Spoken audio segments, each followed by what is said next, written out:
Tamad kasi ako, guys. Nakain tingin.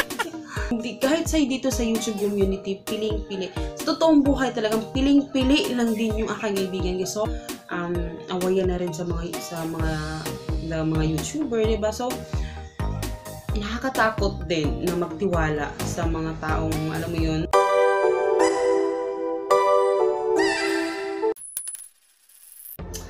Hello guys! So, ayun. Hindi ko alam na pag-vlog ba ako kanina. Nakalimutan ko.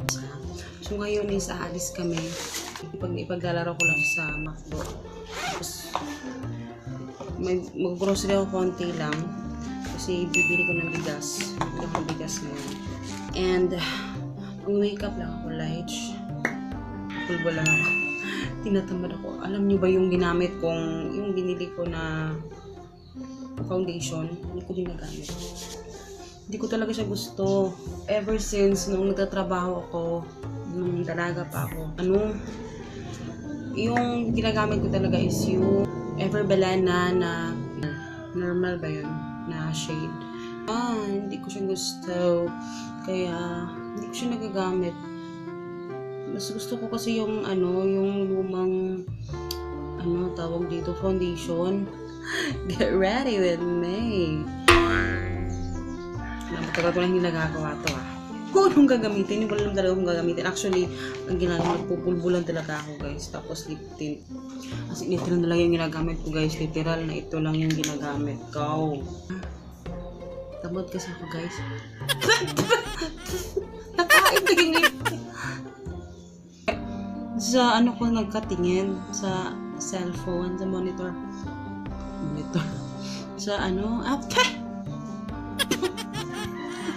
Lahiya. Oh my god. Very nice, matamis na siya. Sobrang busy ko guys. Kaninang umaga busy din ako. Kasi dito ko nakatingin sa kasi tinitingnan ko sa sarili ko. Hindi pa ako tapos mag-picture ng mga items. Kaya resyansyahan nyo na. Pasensya na. So, ayun. Because ito lang naman talaga yung ginagawa ko. As in, ito lang talaga, literal na ito lang. Kasi napapansin ko, lately, hindi ako masyadong nakikipag-usap sa inyo kasi sobrang na-busy talaga ako. Galing ko ito yung lola niyo, parang kagalang-galang naman, diba? Ito ko lang sa inyo kasi, baka hindi ko pala kwento sa inyo ito about sa personal kong kasi guys, parang talaga ako, parang jump talaga dun sa direct sa topic na yan kasi naisip ko lang na sabihin sa inyo kasi baka maaari ding ganyan din kayo, hindi ba? Kasi sa akin, lumaki akong hindi sanay sa tao. Hindi ako sanay sa makipag-socialize. Hindi ako sanay talaga makipag sa tao. Alam mo yun? Mahilig ako mag-advise sa kahit sino, kahit sa mga classmates ko, sa mga kakilala ko. Pero hindi talaga ako mahilig makipag-socialize. Socialize ba? Pero hindi ako makipaghalubilo yun. Hindi ako mahilig makipaghalubilo sa mga tao. Kasi hindi ako sanay sa tao talaga. So, hindi ako pala kaibigan.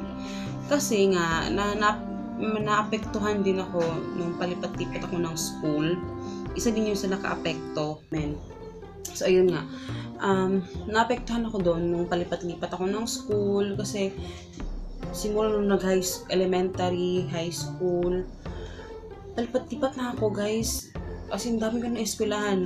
Hanggang nag-college, parang nadala ko na siya. So, parang naka-apekto siya sa pagkatao ko.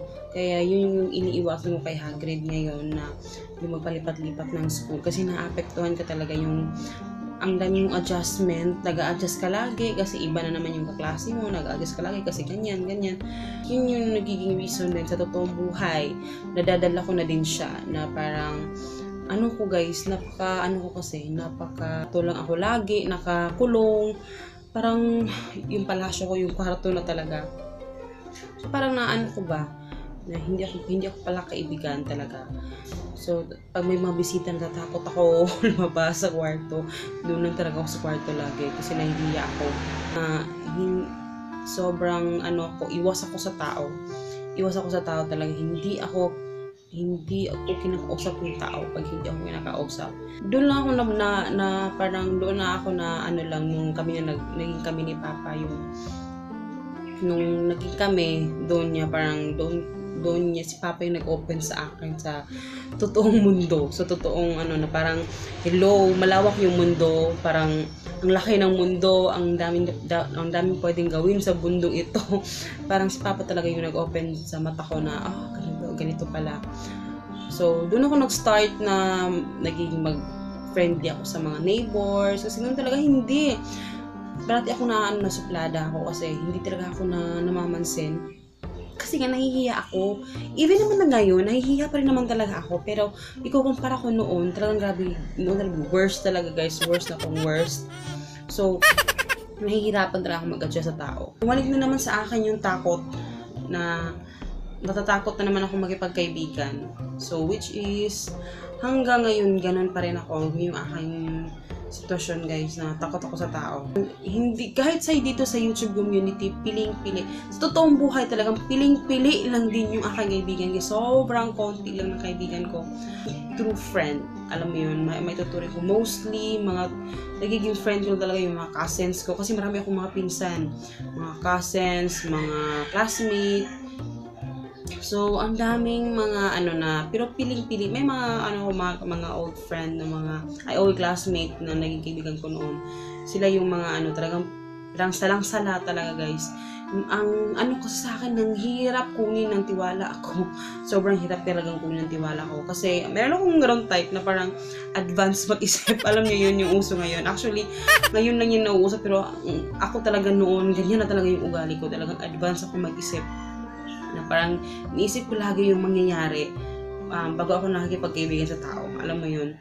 So, kahit dito sa YouTube community, piling-pili din yung aking mga kinakaibigan. Kasi, natatakot kasi ako guys. Natatakot akong, kasi diba, may mga, alam mo yun, may mga awayan na rin sa mga YouTuber, diba? So, nakakatakot din na magtiwala sa mga taong, alam mo yun, nakakatakot talaga kasi hindi mo alam, hindi mo kasi sila kilala pa personally, di ba? So, sa mga siguro kung nag-YouTube no, ingat-ingat lang din tayo sa mga natin, sa mga sinasabi natin. Kasi ako talaga, yung pinag-sharean ko talaga ng aking mga sikreto si Papa. Kasi si Papa lang talaga yung aking best friend. Siya lang talaga ang my one and only best friend. As in, siya lahat. Yung aking napagsasabihan, siya din naman sa akin. So, in return, pareho kami talaga.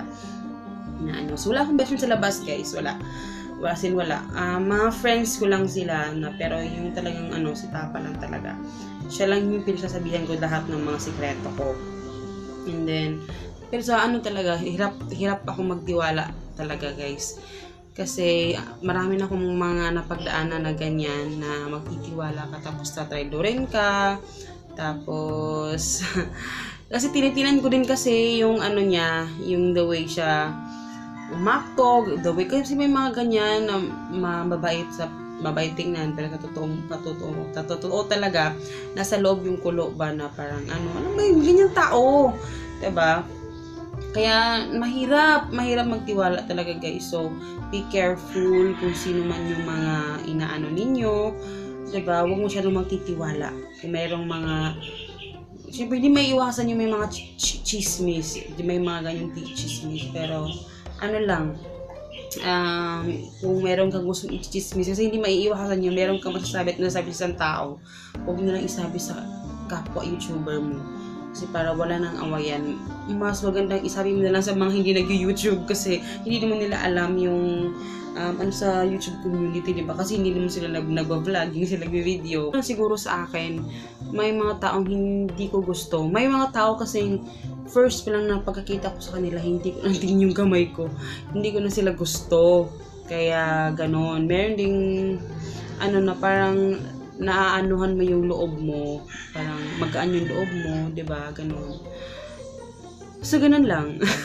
So, kaya wala akong masyadong friend talaga sa totoong buhay at dito din sa YouTube community. Natatakot ako. Hindi ko maalis talaga yung fear na talagang sa akin na dala-dala ko lagi. Kasi natatakot talaga akong baka yun yung aking ano, sasabihin ko sa inyo, may ano ako na parang, wag na lang makipag-friend ng talagang close na close kasi, di ba, your best friend is your best enemy. Yun yung aking pinangahawakan. Okay lang si Papa maging enemy ko kasi asawa ko naman siya. At babati pa rin naman kami kasi mag-asawa naman kami. Pero yung sa labas ba, parang ganun. So, parang iwas ako sa tao talaga. May mga ganun lang instances. Napachika tuloy ako sa inyo. Pero, ayun, para sa mga ano, no, kahit sa mga hindi nag-YouTube, ingat lang din kasi ganun din nagiging problema talaga pag nagsasabi ka ng hindi maganda sa ano. Minsan, yung pag-deliver din kasi nung nag-chismis na iiba. Diba? So, ingat lang. Kasi may mga ganon na naiiba. So, kaya isa din yung reason talaga kasi nabiktima na ako sa ganyan noon.